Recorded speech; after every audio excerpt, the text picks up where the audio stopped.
waxaan leenahay allah laga xishoodo oo dadka xitaa isguursanaya dhalinyaroy anagooda yaalbaanu nahay waxa maanan aqoone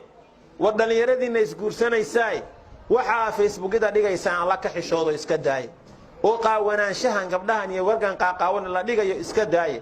oo xafladahan laga tumanayo ee la dhigayo iska daay oo xijaabkan la dayacay la tuuray iska daay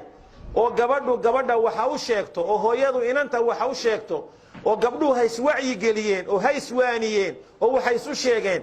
ha ka aamusin walaashaayo wax ka dayacayihiin diinteeda iyadoo gaajoonaysa waxbaad siin lahayd iyadoo bugta waad booqan lahayd iyadoo daymasan daynka waad ka bixin lahayd iyadoo diinteedii wax ka khaldan yihiin maxaad uga aamusaysaa wax u sheeg kelmadda wanaagsani waa sadaqad buu nabigu yidhi calayhi salaatu wasalaam muhim maaha qofku inuu kaa qaato muhim waxa inaad sheegtid ayaa muhim ah alla looga cabsado subxaanahu wa tacaala xishood la'aanta waxaa ka mid ah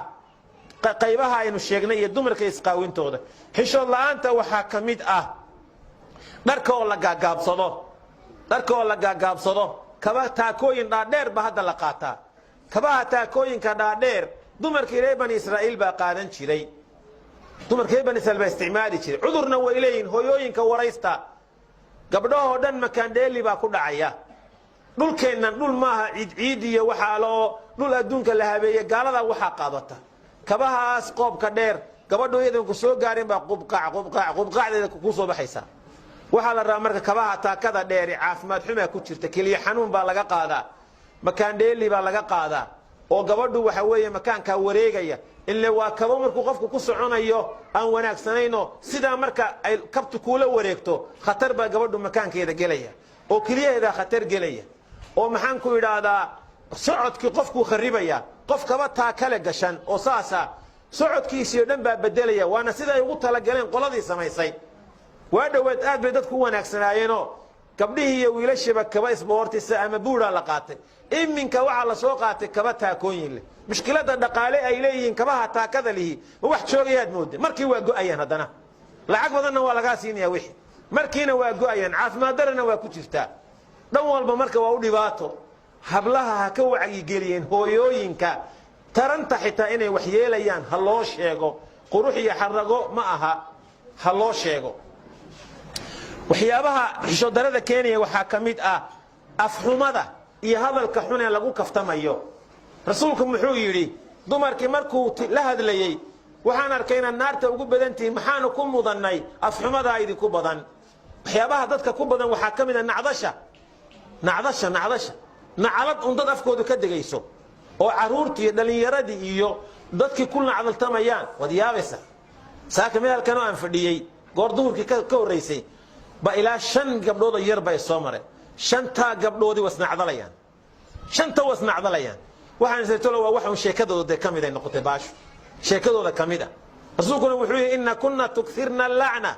wa takfurna al-ashir asbaabta naarta aad ugu badateen afxumada kamid ah xanta iyo nacdasha habaarka cayda ayaa kamid ah rasuulka ninkii u yimid yaa rasuulallahi awsini ii dardaaran qaala la tasubanna ahadan qofnaha caayin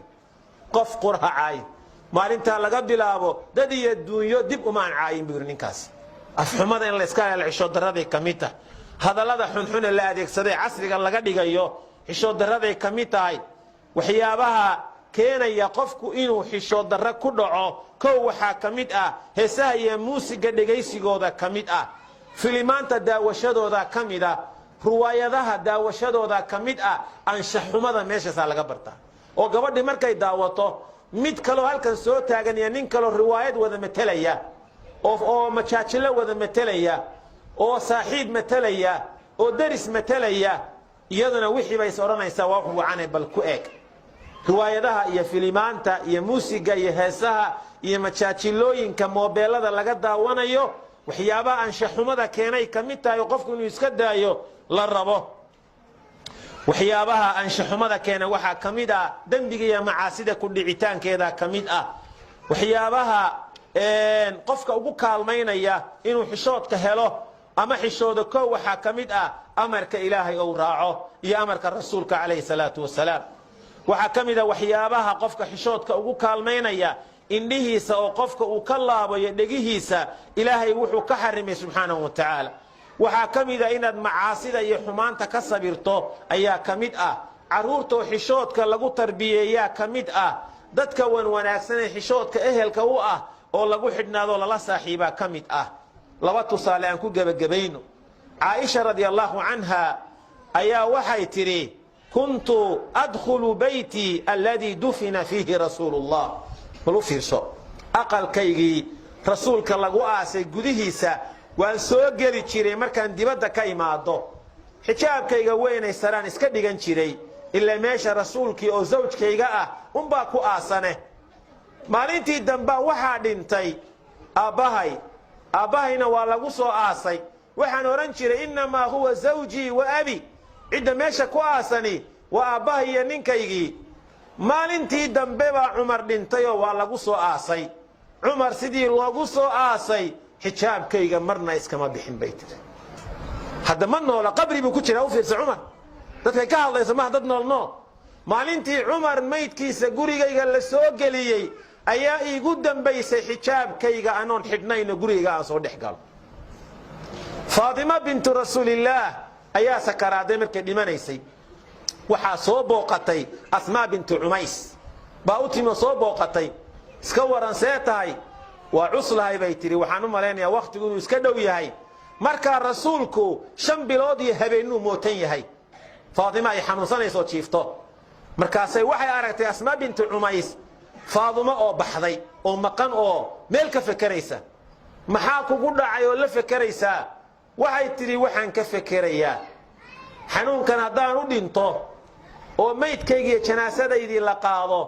oo kafanta laygu duubo, naxashka maydka lagu qaadaya rag baa i qaadaya, anoo maradii ku duuduuban baa saa la ii saarayaa,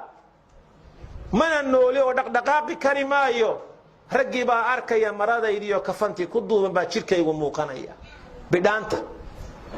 bal fiiri, geerideedii ka fekeraysa. intaan noolahay anigaa ku dadaalaya jidhkayga inaan asturkiisa ilaaliyo. ilaahay baa ifaray. haddaan dhinto laakiin oo naxashkan saa la igu qaado ayaan ka walwalsanahay oo maydkaygu muuqanayo kor la ii wado, marada marka saa la iigu duubo muuqaalka xajmigayga inuu muuqdo. waxay tidhi walaal markaan tegay bilaadulxabasha ayaan waxaan ku soo arkay dumarka iyo raggu naxashkoodu isku mid ma ahayn. dumarka